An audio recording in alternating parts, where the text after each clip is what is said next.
Guys, I'm finally doing a real horizontal video for YouTube, which is what it was made for, but I have been doing the little vertical ones because this is harder and more time consuming. Anyway, I thought I'd go over all the things about the Kindle Scribe that I like. I've kind of done the short videos here and there. By the way, it's Halloween, which is why I have this going on with my fingernails.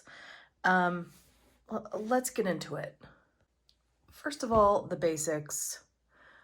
This is the Kindle Scribe 32 gigabyte with the premium pen and the canvas folio. I really like this folio. I wish it didn't have the brand name on the front, but what are you gonna do? The magnet is also really strong for the pen. It feels a little more sturdy than, say, the way that the Remarkable pen attaches.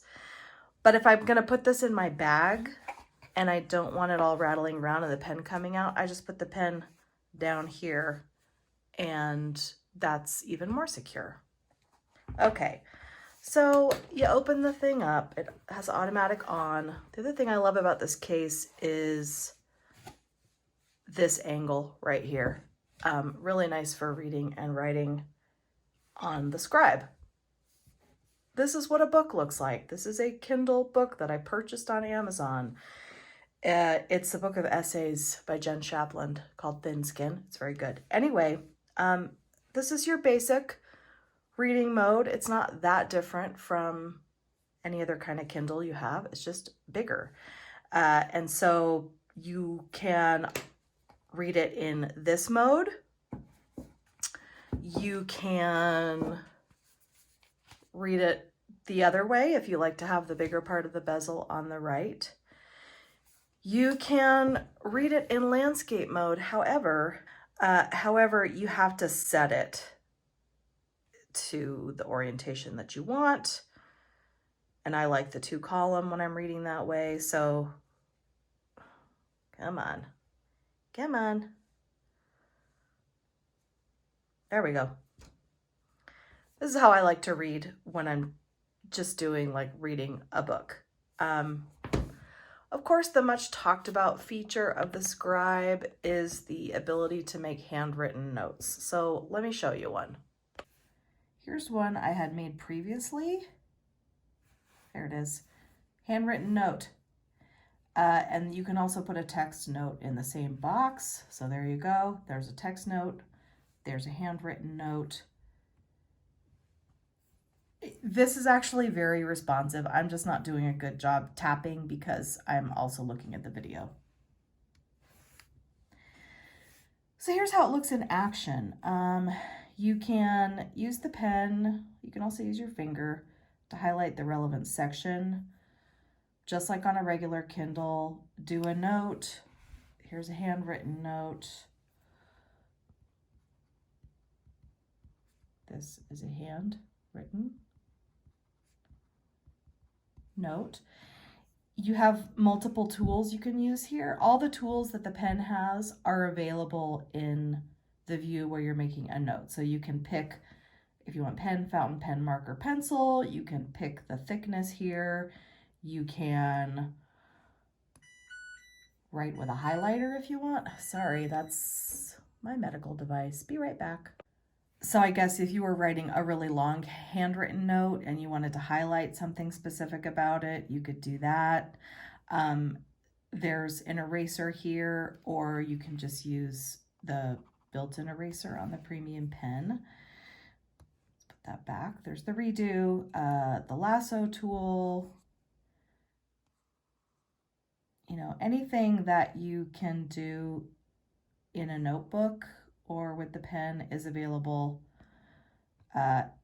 in the note-taking part of the app. Furthermore, once you close that and save that, you can now, as of just recently, see your handwritten note on the Kindle iOS app. I'll show you that. Here's the same book on my iPad with the Kindle iOS app. there are my highlights, and there's the handwritten note I just made. Now, I stopped the video to do all this because you do have to make sure everything is synced on both sides, and you have to give it a second for it all to show up, but then it's there. What else? There's other ways that this acts like any other Kindle. If you've had a Kindle before, there's this kind of menu on the top where you can put it into airplane mode, you can sync, and what I recently started using that I really like is dark mode.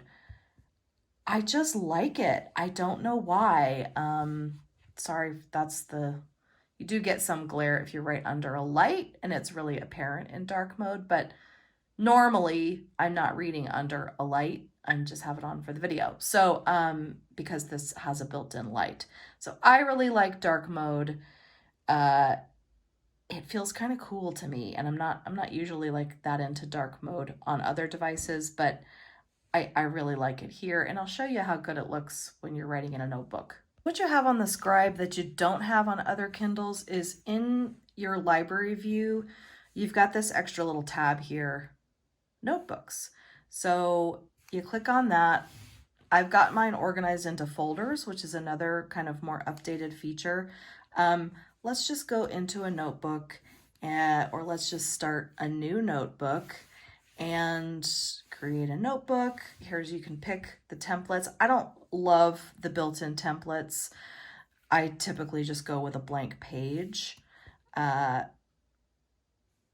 there you go. So let's see how it feels and looks to write on it.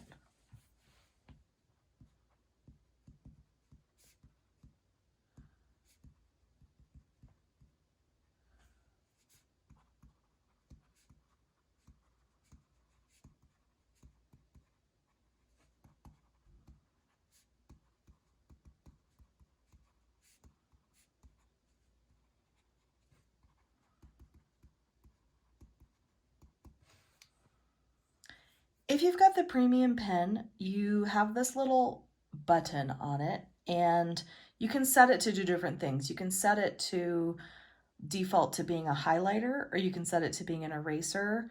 You can set it to insert handwritten notes when you're in a Kindle book. I think I have it set to be an eraser. Let's see. So you can just position it so that it's easy and natural. Yeah. It's, I don't find it that much easier to use than just flipping the pen over and using the built-in eraser, but either one. You can minimize the toolbar there if you're just going to be writing for a while and you just need the pen and you don't want the rest of the toolbar in the way. You just tap it to show your options or untap. It also has text conversion. So if you want to convert a notebook to text, you go into this little guy up here with the arrow. You tap that. It's going to show my email addresses on the bottom, so I'm not going to show you. That little menu gave me options to convert to text and send to my built-in email address that the Kindle is registered with, or I can convert to text and send it to another address. And so let me show you the text conversion.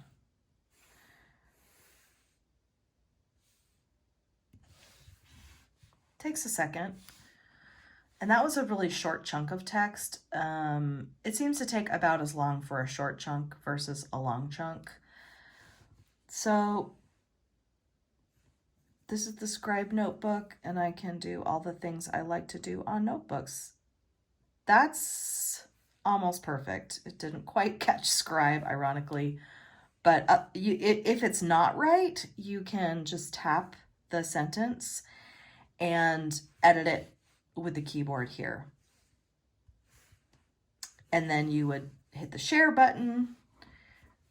The automatic rotation is actually pretty sensitive in a way that's annoying. I would like to have a rotational lock, but anyway, you can hit the share button and put in any email address, and then it will send to that email address as a link that you have to click to then go download either the text file or the PDF, depending what you sent. So it's not as smooth and simple as, for example, the Remarkable 2, which I think is the device that does the best job with syncing and sending and just keeping it simple and smooth. If you want to work with PDFs, you can do that on this device. It's pretty straightforward. I'm not going to get into it too much because I don't use that feature a lot, but I did want to show you that if you, for example, purchase a digital planner on Etsy or through some other site that is, you know, like a hyperlinked PDF that is set up like a planner, you can totally use it on the Scribe. So here's one I just recently got a demo version of, and this is like a day view.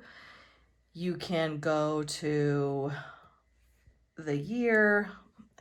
You do have to do it with your finger instead of the pen, otherwise it just leaves a little dot. Here's your months. You can go to the week. You can plan your week. I like this planner. It's got like the work day, the 9 to 5 kind of shaded differently. It has, you know, a project planner in there. The linking isn't super fast. That's pretty typical for e-ink. It's just not the fastest compared to like an iPad or your computer. But it's got a little Kanban board, Kanban, sorry. Kanban, I don't know, for projects. So anyway, I'm not trying to sell this planner. I'm just giving you an idea of how a purchased digital planner could work for you on the Kindle Scribe. Now, getting stuff into your library, it's not the smoothest, it's not the hardest. It's just like, it could be better. And it could be more clear, I guess. There's a whole process by which you can send things, for example, from within Microsoft Word. Under the share menu, you can say send to Kindle, which is great. It's gonna come either as a Kindle book that you can do this handwritten sticky notes on, or it'll come like as a PDF that you can write directly on. But then it doesn't exactly act like all PDFs act. It's not perfect. It's got its own like internal system of how it decides what type of document you can do what with. So it takes a little trial and error to kind of figure that out. But it is nice that you can share directly from within Word, send it to your Kindle. There's a desktop app you can use to upload to your Kindle. You can send it via email. There's a lot of ways to get stuff on here. And you can shop. It has the Kindle store, which is kind of nice because anyone who uses iOS app knows like it's more complicated on the iOS apps to actually buy books. Am I going to buy that Britney Spears book? Probably. I don't know. It kind of, you know, works like your basic Kindles, like a Paperwhite or an Oasis or something, but it's like bigger, and it has the notebooks, and it has the sticky notes with handwritten options. I like it. It's a good device. Oh, the other thing that's great about the Scribe is the battery life. The battery life is kind of insane. It feels immortal sometimes. This is the lowest I've ever gotten, 36. I'm excited. I haven't charged this in like 3 weeks. I'm excited to finally get it really down and charge it. It's a great piece of hardware. Like, it feels very sturdy. I get nervous with the Remarkable 2. I feel like if I drop it, it's game over. I'm not saying go out and drop this, but it feels a bit sturdier than the Remarkable 2. I like the canvas folio. If I'm going to go to a coffee shop and I want to both read and journal and maybe do some consulting work where I comment on people's manuscripts, I can just take this one thing and I'm good to go. There you have it. That's my first horizontal video. I hope I can figure out how to edit it. Oh yeah, I've got links in the description to the Kindle and also a bunch of other stuff on my Stuff Writers Like channel over there, because I am a writer. I'm a professional writer, and I teach for an MFA program, and I'm a manuscript consultant, and I am always looking for devices that help me do those jobs with minimal distraction.